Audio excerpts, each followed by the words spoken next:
مختلف عدالتوں کا رخ کیا جاتا ہے اور سٹے آرڈر کے لیے نہ کوئی بہانہ ہے، نہ ٹانگ میں درد ہے، نہ سر میں درد ہے، نہ کوئی عذر ہے۔ اور جب یہاں پہ معاملہ آتا ہے تو کہتے ہیں جی 2 ہفتے کی تاریخ دے دیں، کوئی ایسا مقدمہ بتا دیں کسی سیاستدان کا جو 6 سال چلا۔ فورن فنڈنگ کا واحد کیس ہے جو 6 سال چلا اور 6 سال کے بعد وہ کیس اپنے منطقی انجام تک پہنچا، اور 6 سال کے بعد وہ کیس اپنے منطقی انجام تک پہنچا، اور ابھی تک اس میں کوشش کی جا رہی ہے کہ کسی طریقے سے فورن فنڈنگ کا جواب نہ دینا پڑے۔ اور یہ بڑی عجیب بات ہے کہ جب فورن فنڈنگ بھی ثابت ہو گئی ہے، 190 ملین پاؤنڈ میں بھی ثبوت سامنے آ چکے ہیں، جو نیب کا توشہ خانہ کا کیس ہے انڈر ویلیویشن کا اور چوری کا، اس میں بھی تمام شواہد، تمام ثبوت وہ کھل کے سامنے آ چکے ہیں، تو پھر کیا وجہ ہے کہ یہ عدالتوں سے پھر بھی راہ فرار اختیار کرتے ہیں، جج کو انڈر پریشر کرتے ہیں، کبھی جھوٹی فیس بک کی پوسٹیں لگاتے ہیں، کبھی عدم اعتماد کی جو ہے وہ اپلیکیشن ڈالتے ہیں۔ آج سپریم کورٹ میں جانے کا تو کوئی نہیں تھا، نہ کوئی جواز تھا، کیونکہ یہ معاملات آلریڈی اسلام آباد ہائی کورٹ میں زیر سماعت ہیں، پینڈنگ ہیں، تو اسلام آباد ہائی کورٹ نے ہی ان معاملات کو ٹیک اپ کرنا تھا۔ تو میں سمجھتا ہوں کہ ایک درست فیصلہ کیا سپریم کورٹ کے 2 رکنی بینچ نے کہ یہ معاملہ ریفر کیا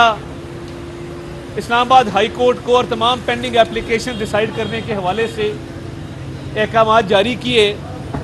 کیونکہ جب ٹرائل اپنے حتمی مراحل میں داخل ہو چکا ہو، اس کو رکوانا، اس میں خلل ڈالنا، میں سمجھتا ہوں کہ ایک جوڈیشل پروسیس کو روکنے، انصاف کی راہ میں رکاوٹیں حائل کرنے کے برابر ہے، اور کسی ملزم کو یہ حق حاصل نہیں ہے کہ وہ پروسیڈنگز کو ڈیلے کرنے کے لیے اور چوری کا جواب نہ دینے کے لیے اور ثبوتوں کو چھپانے کے لیے وہ یہ تاخیری حربے استعمال کرے، کیونکہ یہ نیازی صاحب نے پی ایچ ڈی کی ہوئی ہے تاخیری حربوں میں۔ میاں نواز شریف کا جو پاناما کا ٹرائل تھا وہ روزانہ کی بنیادوں پر چلا، اور پاکستان کی تاریخ میں کوئی نیب کا کیس نہیں ہے کہ جو 2 منفرد باتیں تھیں، ایک تو وہ روزانہ کی بنیادوں پر چلا، اور دوسرا سپروائزری جج سپریم کورٹ کے تھے۔ تو میں یہ سمجھتا ہوں کہ آج جو یہ سپریم کورٹ گئے ہیں توشہ خانہ کے ٹرائل کو رکوانے کے لیے، اور عمران نیازی خود وہاں پہ پیش ہوئے سپریم کورٹ میں، یہ ایک تاخیری حربے کے طور پہ استعمال کرنا چاہتے تھے اس ملک کی اعلیٰ عدالت کو، اور چاہتے تھے کہ یہ ٹرائل توشہ خانہ کا جو حتمی مراحل میں داخل ہو چکا، اس کو روکا جائے، اس کو تاخیر کا شکار کیا جائے۔ جب اس کیس میں توشہ خانہ کے ٹرائل میں تمام گواہان کے بیانات قلم بند ہو چکے، ان پر جرح ہو چکی، ٹرائل کا پروسیس مکمل ہو چکا،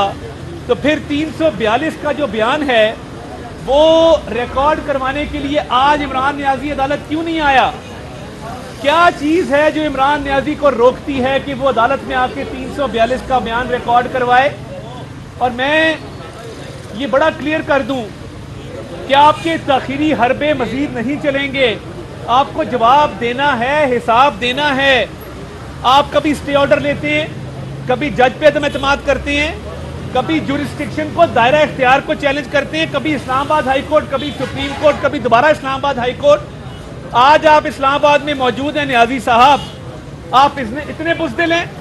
اتنے ڈرپوک ہیں کہ آپ اس کورٹ میں آنے سے قاصر ہیں، کیونکہ توشہ خانہ کا جواب دینا ہوگا، سٹیٹمنٹ ریکارڈ کرانی ہوگی، بتانا ہوگا کہ آپ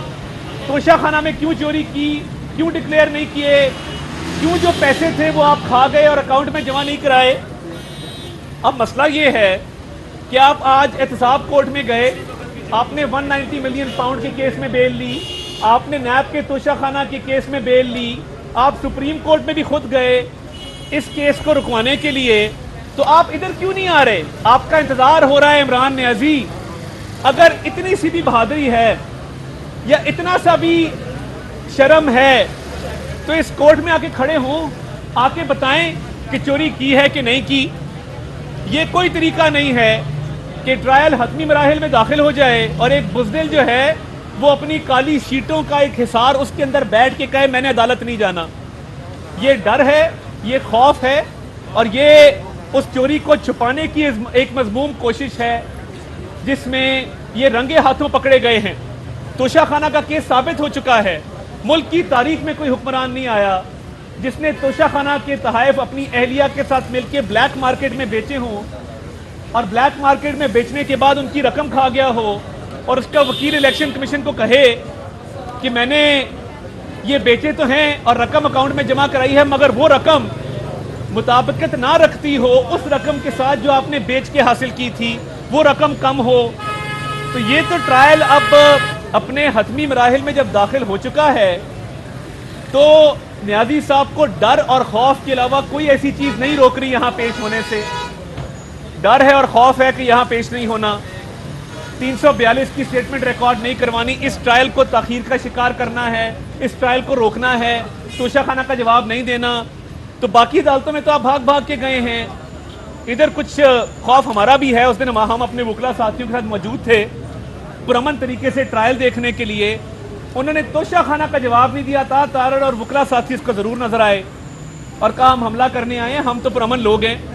کبھی حملہ نہیں کیا, ہم کبھی پی ٹی وی پہ حملہ نہیں کیا, کبھی لوگوں کو نہیں کہا کہ کیل, ڈنڈے, سوٹے, گلیلیں اور پیٹرول بم لے کے آؤ. آج آپ کو حاضر ہونا پڑے گا, آج آپ کو جواب دینا پڑے گا. آپ کے بیان کا ویٹ ہو رہا ہے عدالت کے اندر اور یہ آپ کے پاس وجہ کوئی نہیں ہے, عذر کوئی نہیں ہے کہ آپ حاضری معافی کی درخواست دیں. باقی کورٹوں میں تو آپ بھاگتے پھر رہے ہیں جہاں سے آپ کو ریلیف کی کوئی امید ہے یا ریلیف آپ چاہتے ہیں کہ سٹے آرڈر مل جائے. تو ادھر آنے میں کیا پرابلم ہے, ادھر آنے میں کیا آپ کو امر مانے ہے؟ تو اس لیے اس چوری کو چھپانے کے لیے جو آپ آخری کوششیں کر رہے ہیں یہ ناکام ہوں گی, اور 342 کا آپ کا جو ملزم کا بیان ہوتا ہے گواہوں کے بیانات قلم بند ہونے کے بعد, جرا کے بعد, وہ ریکارڈ کروانا ہوگا. مزید گنجائش نہیں ہے راہ فرار کی. تو یہ پاکستان کی تاریخ کا سب سے بزدل سیاستدان آج G11 آنے سے ڈر گیا ہے اور بھاگ گیا ہے اور 342 کا بیان ریکارڈ کرانے سے قاصر ہے.